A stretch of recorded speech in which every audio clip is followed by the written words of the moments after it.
Alors, il n'y a pas une réaction bipolaire semblable à une autre. Chaque patient est vraiment spécifique. Moi, effectivement, ça se traduisait par des prises de risques inconsidérées au volant, au point de ne plus pouvoir conduire du tout. En fait, tous les soirs, je me disais, OK, demain, je ne prends plus la bagnole, je ferai très attention à la façon dont je me comporte au volant. Et c'est plus fort que vous. C'est un sentiment comme ça de surpuissance qui vous envahit, qui vous habite et qui vous fait prendre des risques. Il y a la voiture, il y a les outils également.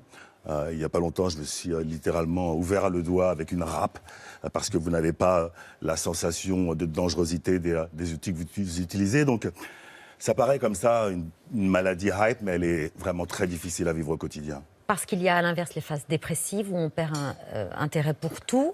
Dévalorisation de soi, vous perdez l'intérêt pour des choses qui vous animent et que vous aimez d'ordinaire, impossibilité de communiquer, repli sur soi. Alors que ce n'est pas le cas, au contraire. Au contraire, on était heureux de votre productivité dans les phases maniaques. Absolument, c'est ce qu'on nous dit. On dit que les bipolaires ont des capacités intellectuelles et émotionnelles supérieures à la moyenne. Et effectivement, on a des capacités de créativité quand on ne dort pas. On ne ressent pas de fatigue. Ça peut durer des jours, voire des semaines. Et là, on adore ces phases maniaques. Et c'est la raison pour laquelle, d'ailleurs, parfois, on ne prend pas les traitements. Parce que les traitements diminuent ces phases maniaques et vous donnent le sentiment d'être linéaire. Mais elle limite aussi les phases dépressives. Un mot. Avez-vous entendu le témoignage de cet homme?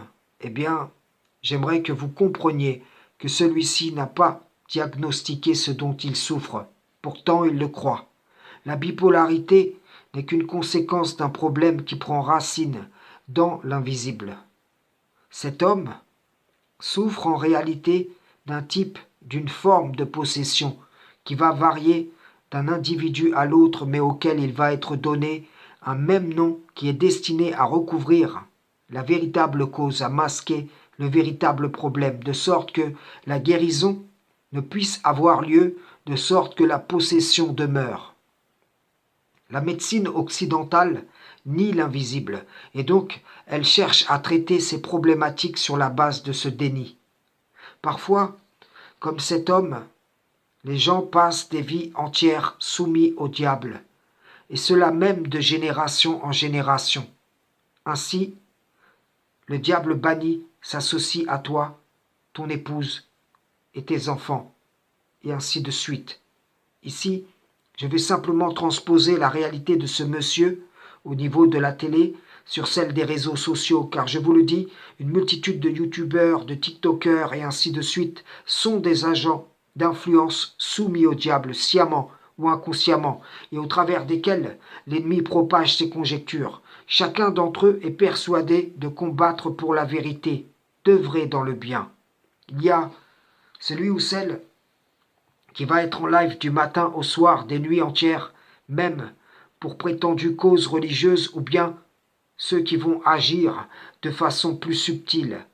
À tous, les diables fournissent des connaissances altérées, à condition que ceux-ci véhiculent les idées qui font avancer le plan du diable banni parmi les hommes. Là où tout le monde est connecté, là où la majorité ont les yeux rivés. L'homme du reportage là dit vivre ces temps de possession comme des moments agréables, mais sur lesquels il n'a aucun contrôle.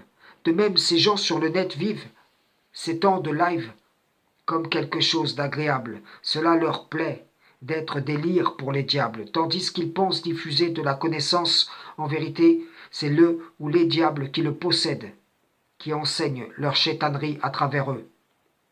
Abuse-t-il, ou elle, de lui, ou elle, ou profite-t-il, ou elle, de lui, ou d'elle, au singulier ou au pluriel.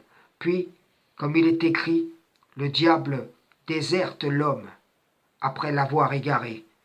Et c'est dans le même sens que l'homme dit, pendant des mois, je peux bosser nuit et jour en dormant très peu, et d'un coup, je tombe dans une forme de dépression, de temps de crise. Et oui, car les diables les usent jusqu'au point de rupture, puis ils les désertent, et quand ceux-ci reprennent des forces, c'est reparti pour un tour.